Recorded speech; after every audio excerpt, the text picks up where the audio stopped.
ಕರ್ನಾಟಕ ಸರ್ಕಾರ ಜಾರಿಗೆ ತರಲು ಮುಂದಾಗಿರುವ ಕರ್ನಾಟಕ ಶಾಶ್ವತ ನಿವಾಸ ಪ್ರಮಾಣ ಪತ್ರ PRC 2026 ಅಧಿಸೂಚನೆಯು ಸಾಂವಿಧಾನಿಕ ಮಾನ್ಯತೆ, ಕಾನೂನುಬದ್ಧತೆ ಹಾಗೂ ರಾಷ್ಟ್ರೀಯ ಭದ್ರತೆಗೆ ಸಂಬಂಧಿಸಿದ ಗಂಭೀರ ಪ್ರಶ್ನೆಗಳನ್ನು ಹುಟ್ಟುಹಾಕಿದೆ. ಈ ಹಿನ್ನೆಲೆಯಲ್ಲಿ ಕೇಂದ್ರ ಗೃಹ ಸಚಿವಾಲಯ ತಕ್ಷಣ ಮಧ್ಯಪ್ರವೇಶಿಸಿ ಅಧಿಸೂಚನೆಯನ್ನು ಪರಿಶೀಲಿಸಬೇಕು ಹಾಗೂ ಈ ಬಗ್ಗೆ ಜುಲೈ 13ರ ಸೋಮವಾರ ಜಿಲ್ಲಾಧಿಕಾರಿ ಮೂಲಕ ರಾಜ್ಯಪಾಲರಿಗೆ ಮನವಿ ಸಲ್ಲಿಸಲಾಗುವುದು. ಏನಾದರೂ ಸ್ಪಂದನೆ ದೊರೆಯದಿದ್ದರೆ ಮುಂದಿನ ದಿನಗಳಲ್ಲಿ ಉಗ್ರ ಹೋರಾಟ ಮಾಡುವುದಾಗಿ ಆಲೂರು ಸಕಲೇಶಪುರ ಕ್ಷೇತ್ರದ ಶಾಸಕ ಸಿಮೆಂಟ್ ಮಂಜುನಾಥ್ ಒತ್ತಾಯಿಸಿದ್ದಾರೆ. ಪತ್ರಿಕಾಗೋಷ್ಠಿಯಲ್ಲಿ ಶನಿವಾರ ಮಾತನಾಡಿದ ಅವರು, ಭಾರತದ ಸಂವಿಧಾನವು ದೇಶಾದ್ಯಂತ ಒಂದೇ ಪೌರತ್ವ ವ್ಯವಸ್ಥೆಯನ್ನು ಒದಗಿಸಿದೆ. ಆದರೆ ರಾಜ್ಯ ಸರ್ಕಾರವು ಶಾಶ್ವತ ನಿವಾಸಿ ಎಂಬ ಪ್ರತ್ಯೇಕ ವರ್ಗವನ್ನು ಸೃಷ್ಟಿಸಲು ಮುಂದಾಗಿರುವುದು ಸಂವಿಧಾನದ ಮೂಲ ತತ್ವಗಳಿಗೆ ವಿರುದ್ಧವಾಗಿದೆ ಎಂದು ಆರೋಪಿಸಿದರು. ಈ ಕ್ರಮಕ್ಕೆ ಸ್ಪಷ್ಟವಾದ ಸಾಂವಿಧಾನಿಕ ಅಥವಾ ಶಾಸನಬದ್ಧ ಅಧಿಕಾರವಿಲ್ಲದೆ ಮುಂದಾಗಿರುವುದರಿಂದ ಸಂವಿಧಾನದ 14ನೇ ವಿಧಿಯಡಿ ನೀಡಿರುವ ಸಮಾನತೆಯ ಹಕ್ಕಿನ ಉಲ್ಲಂಘನೆಯಾಗುವ ಸಾಧ್ಯತೆ ಇದೆ ಎಂದರು. ಅಧಿಸೂಚನೆಯಲ್ಲಿ ಸೂಚಿಸಿರುವ ಅರ್ಹತಾ ಮಾನದಂಡಗಳು ಮುಖ್ಯವಾಗಿ ಸ್ಥಳೀಯ ಕಂದಾಯ ಅಧಿಕಾರಿಗಳ ನಿವಾಸ ಪರಿಶೀಲನೆಗೆ ಆಧಾರಿತವಾಗಿದ್ದು, ಸಮರ್ಥ ಕೇಂದ್ರ ಸಂಸ್ಥೆಗಳ ಮೂಲಕ ಭಾರತೀಯ ಪೌರತ್ವವನ್ನು ಕಡ್ಡಾಯವಾಗಿ ಪರಿಶೀಲಿಸುವ ವ್ಯವಸ್ಥೆ ಇಲ್ಲ. ಇದರಿಂದ ಅಕ್ರಮ ವಲಸಿಗರು ಅಥವಾ ವಿದೇಶಿ ಪ್ರಜೆಗಳು ನಕಲಿ ದಾಖಲೆಗಳ ಮೂಲಕ ಪ್ರಮಾಣಪತ್ರ ಪಡೆಯುವ ಅಪಾಯವಿದೆ ಎಂದು ಅವರು ಕಳವಳ ವ್ಯಕ್ತಪಡಿಸಿದರು. ಇಂತಹ ಪ್ರಮಾಣಪತ್ರದ ಆಧಾರದ ಮೇಲೆ ಸರ್ಕಾರಿ ಸೌಲಭ್ಯಗಳು, ಶಿಕ್ಷಣ ಪ್ರವೇಶ, ಉದ್ಯೋಗಾವಕಾಶಗಳು ಹಾಗೂ ವಿವಿಧ ಸರ್ಕಾರಿ ಯೋಜನೆಗಳ ಲಾಭ ಪಡೆಯುವ ಅವಕಾಶ ಸಿಗಬಹುದು. ಇದು ಅಕ್ರಮ ವಾಸವನ್ನು ಕಾನೂನುಬದ್ಧಗೊಳಿಸುವುದರ ಜೊತೆಗೆ ಅಕ್ರಮ ವಲಸಿಗರನ್ನು ಗುರುತಿಸಿ ಕ್ರಮ ಕೈಗೊಳ್ಳುವ ಕೇಂದ್ರ ಸರ್ಕಾರದ ಪ್ರಯತ್ನಗಳಿಗೂ ಅಡ್ಡಿಯಾಗಬಹುದು ಎಂದು ಹೇಳಿದರು. ಪೌರತ್ವ, ವಿದೇಶಿಯರ ನಿಯಂತ್ರಣ, ವಲಸೆ ಹಾಗೂ ಆಂತರಿಕ ಭದ್ರತೆ ವಿಷಯಗಳು ಕೇಂದ್ರ ಸರ್ಕಾರದ ಅಧಿಕಾರ ವ್ಯಾಪ್ತಿಗೆ ಸೇರಿರುವುದರಿಂದ ರಾಜ್ಯ ಮಟ್ಟದಲ್ಲಿ ಇಂತಹ ಪ್ರತ್ಯೇಕ ವ್ಯವಸ್ಥೆ ರೂಪಿಸುವುದು ಕೇಂದ್ರದ ಏಕರೂಪದ ಕಾನೂನು ವ್ಯವಸ್ಥೆಗೆ ಧಕ್ಕೆ ತರುವ ಸಾಧ್ಯತೆ ಇದೆ ಎಂದು ಅಭಿಪ್ರಾಯಪಟ್ಟರು. ಈ ಹಿನ್ನೆಲೆಯಲ್ಲಿ ಕರ್ನಾಟಕ ಶಾಶ್ವತ ನಿವಾಸ ಪ್ರಮಾಣ ಪತ್ರ 2026ರ ಸಾಂವಿಧಾನಿಕ ಮಾನ್ಯತೆಯನ್ನು ಪರಿಶೀಲಿಸಲು ಕೇಂದ್ರ ಗೃಹ ಸಚಿವಾಲಯವು ಸಮರ್ಥ ಅಧಿಕಾರಿಯನ್ನು ನೇಮಿಸಬೇಕು. ಪರಿಶೀಲನೆ ಪೂರ್ಣಗೊಳ್ಳುವವರೆಗೆ ಅಧಿಸೂಚನೆಯ ಅನುಷ್ಠಾನವನ್ನು ಸ್ಥಗಿತಗೊಳಿಸುವಂತೆ ರಾಜ್ಯ ಸರ್ಕಾರಕ್ಕೆ ನಿರ್ದೇಶನ ನೀಡಬೇಕು. ಜೊತೆಗೆ ಅಧಿಸೂಚನೆ ಹೊರಡಿಸಿರುವ ಕಾನೂನು ಮತ್ತು ಸಾಂವಿಧಾನಿಕ ಆಧಾರದ ಕುರಿತು ರಾಜ್ಯ ಸರ್ಕಾರದಿಂದ ಸಮಗ್ರ ವರದಿ ಪಡೆಯಬೇಕು ಎಂದು ಒತ್ತಾಯಿಸಿದರು. ಭಾರತೀಯ ಪೌರತ್ವದ ಸಮಗ್ರ ಪರಿಶೀಲನೆ ಇಲ್ಲದೆ ಯಾವುದೇ ಶಾಶ್ವತ ನಿವಾಸ ಪ್ರಮಾಣ ಪತ್ರ ನೀಡಬಾರದು. ದೇಶದ ಸಾಂವಿಧಾನಿಕ ವ್ಯವಸ್ಥೆ, ಸಮಾನತೆಯ ತತ್ವ ಹಾಗೂ ರಾಷ್ಟ್ರೀಯ ಭದ್ರತೆಯನ್ನು ಕಾಪಾಡುವ ನಿಟ್ಟಿನಲ್ಲಿ ಕೇಂದ್ರ ಸರ್ಕಾರ ಅಗತ್ಯ ಕ್ರಮ ಕೈಗೊಳ್ಳಬೇಕು ಎಂದು ಆಗ್ರಹಿಸಿದರು. ಈ ಕುರಿತು ಕೇಂದ್ರ ಸರ್ಕಾರಕ್ಕೆ ಪತ್ರ ಬರೆದು ಮನವಿ ಸಲ್ಲಿಸಲಾಗುವುದು ಎಂದರು. ರಾಜ್ಯ ಸರ್ಕಾರವು ರಾಜಕೀಯಕ್ಕಿಂತ ಸಾರ್ವಜನಿಕರ ಹಿತಾಸಕ್ತಿಗೆ ಆದ್ಯತೆ ನೀಡಬೇಕು.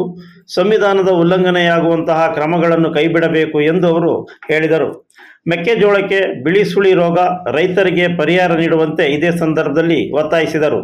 ಜಿಲ್ಲೆಯಲ್ಲಿ ಮೆಕ್ಕೆಜೋಳ ಬೆಳೆಗೆ ಬಿಳಿ ಸುಳಿ ರೋಗ ವ್ಯಾಪಕವಾಗಿ ಕಾಣಿಸಿಕೊಂಡು ರೈತರು ತೀವ್ರ ನಷ್ಟ ಅನುಭವಿಸುತ್ತಿದ್ದಾರೆ. ಈ ಕುರಿತು ವಿಧಾನಸಭೆಯಲ್ಲಿ ಪ್ರಶ್ನೆ ಎತ್ತಿ ಪರಿಹಾರಕ್ಕೆ ಒತ್ತಾಯಿಸಲಾಗುವುದು ಎಂದರು.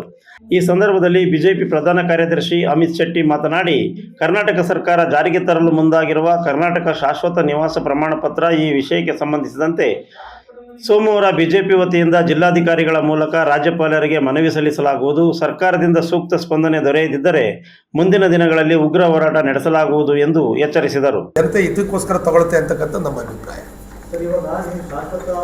ಇಲಾಖೆಗೂ ಕೂಡ ಸೂಕ್ತವಾದ ನಿರ್ದೇಶನವನ್ನು ಕೊಟ್ಟು ಎಲ್ಲಿ ತೋಟಗಳಲ್ಲಿ ಈ ರೀತಿ ವಲಸಿಗ ಲೇಬರ್ಗಳಿದ್ರೆ ಆ ಮಾಹಿತಿನ ಕಲೆ ಹಾಕಬೇಕು. ಮಾಹಿತಿ ಕಲೆ ಹಾಕಿ ಗೃಹ ಇಲಾಖೆಗೆ ಮಾಹಿತಿಯನ್ನು ಕೊಡಬೇಕು ಅಂತಕ್ಕಂಥ ಸೂಚನೆಯನ್ನು ಕೊಟ್ಟಿದ್ವಿ. ನಮಗೆ ಇರ್ತಕ್ಕಂಥ ಮಾಹಿತಿ ಪ್ರಕಾರವಾಗಿ ಇರ್ತಕ್ಕಂಥವ್ರೆಲ್ಲರೂ ಕೂಡ ಅಸ್ಸಾಮವರು ಅಥವಾ ವೆಸ್ಟ್ ಬೆಂಗಾಲ್ ಅವರು ಅಂತಕ್ಕಂಥ ಮಾಹಿತಿ ಇದೆ. ಪೊಲೀಸ್ ಇಲಾಖೆಗೆ ನಾನು ಈಗ ಒಂದು 2 ತಿಂಗಳ ಹಿಂದೆನೂ ಕೂಡ ಒಂದು ಮೀಟಿಂಗ್ನ ಮಾಡಿ ಪೊಲೀಸ್ ಇಲಾಖೆ ಎಲ್ಲರೂ ಕೂಡ ಸೂಕ್ತವಾದ ನಿರ್ದೇಶನವನ್ನು ಕೊಟ್ಟು ತೋಟದ ಒಳಗಡೆ ಇರ್ತಕ್ಕಂಥ ಎಲ್ಲರೂ ಕೂಡ ದಾಖಲಾತಿ ಇಲ್ಲದೆ ಯಾರೂ ಕೂಡ ಕೆಲಸಗಳನ್ನ ಕೊಡಬೇಡಿ ಅಂತಕ್ಕಂಥದ್ದು ಸ್ಪಷ್ಟವಾಗಿ ಸೂಚನೆಯನ್ನು ಕೊಟ್ಟಿದ್ದೀನಿ. ನಮ್ಮ ಕ್ಷೇತ್ರ ಇರ್ಬೋದು, ಎಲ್ಲೇ ಇರ್ಬೋದು ಸರ್, ಅಕ್ರಮ ವಲಸಿಗರಿದ್ರೆ ನಮ್ಮ ಕಾನೂನು ಪ್ರಕಾರವಾಗಿ, ಈ ದೇಶದ ಕಾನೂನು ಪ್ರಕಾರವಾಗಿ ಏನಾಗಬೇಕಾದ್ರೂ ಮಾಡಲೇಬೇಕು ಸರ್. ಯಾರು ವಹಿಸ್ಕೊಳ್ತಕ್ಕಂಥ ಪ್ರಶ್ನೆ ಇಲ್ಲ. ಈ ಭಾರತದ ನೆಲದಲ್ಲಿ ಹುಡ್ತಕ್ಕಂಥವ್ರನ್ನ ಯಾರೂ ಕೂಡ ವಿರೋಧ ಮಾಡ್ತಾ ಇಲ್ಲ ಸರ್. ಅಕ್ರಮ ವಲಸಿಗರು ಬಂದು ಇಲ್ಲಿ ಅಕ್ರಮವಾಗಿ ನಿಲ್ಲಿಸಿ ನಮ್ಮ ಸಾರ್ವಜನಿಕರಿಗೆ ತೊಂದರೆ ಆಗ್ತಕ್ಕಂಥದ್ದು ಆಗಬಾರ್ದು ಅಂತ ಯಾಕೆಂದ್ರೆ ನಿಮಗೆ ಮಂಗಳೂರು ಹಿಂದೂಪುರ ಕಾರ್ಯಕರ್ತರನ್ನ ಹತ್ಯೆ ಮಾಡಿದವರು ಆಶಯ ಪಡ್ತಾರೆ. 6 ತಿಂಗಳ ನಿಮ್ಮ ನಿರ್ದೇಶನ ಸ್ಥಳೀಯ ಪೊಲೀಸರು ಪಾಲನೆ ಮಾಡ್ತಿದ್ದೀರಾ? ಸರ್, ಈಗ ನೋಡಿ ಸರ್, ನನ್ನ ಅಧಿಕಾರ ವ್ಯಾಪ್ತಿ ಒಳಗೆ ಸೂಚನೆಯನ್ನು ಕೊಡ್ಬೋದು ಸರ್. ಖಂಡಿತವಾಗ್ಲೂ ಸೂಚನೆ ಕೊಡ್ತಕ್ಕಂಥ ಕೆಲಸವನ್ನು ಮಾಡಿದ್ದೀನಿ.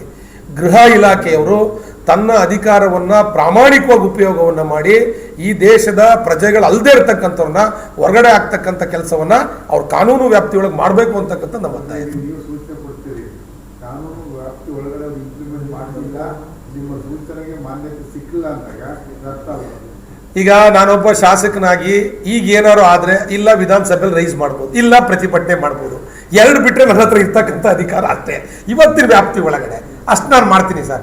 ಇನ್ನೇನು ಸರ್, ಈಗ ಸರ್ಕಾರ ನಾವಿಲ್ಲ, ನಾವು ವಿರೋಧ ಪಕ್ಷ ಶಾಸಕನಾಗಿ ನನ್ನ ಕ್ಷೇತ್ರದೊಳಗೆ ಅಧಿಕಾರಿಗಳಿಗೆ ಒತ್ತಾಯ ಮಾಡ್ಬೋದು, ಸೂಚನೆ ಕೊಡ್ಬೋದು, ಇನ್ನೂ ಒಂದು ಹೆಜ್ಜೆ ಮುಂದೆ ಹೋಗಿ ಪ್ರತಿಭಟನೆ ಮಾಡ್ಬೋದು ಸರ್. ಅಷ್ಟೇ ಸರ್ ನಮ್ಮ ಇದು. ಹಾಗೆ ಸೋಮವಾರ ಎಲ್ಲ ಪತ್ರಿಕಾಗೋಷ್ಠಿಯಲ್ಲಿ ಬಿಜೆಪಿ ಪ್ರಧಾನ ಕಾರ್ಯದರ್ಶಿ ಅಮಿತ್ ಶೆಟ್ಟಿ, ಮುಖಂಡರಾದ ರಾಜ್ಕುಮಾರ್, SD ಚಂದ್ರು, ಪ್ರಕಾಶ್, ವೇದಾವತಿ ಸೇರಿದಂತೆ ಹಲವರು ಉಪಸ್ಥಿತರಿದ್ದರು. You are watching TV 46 News Kannada.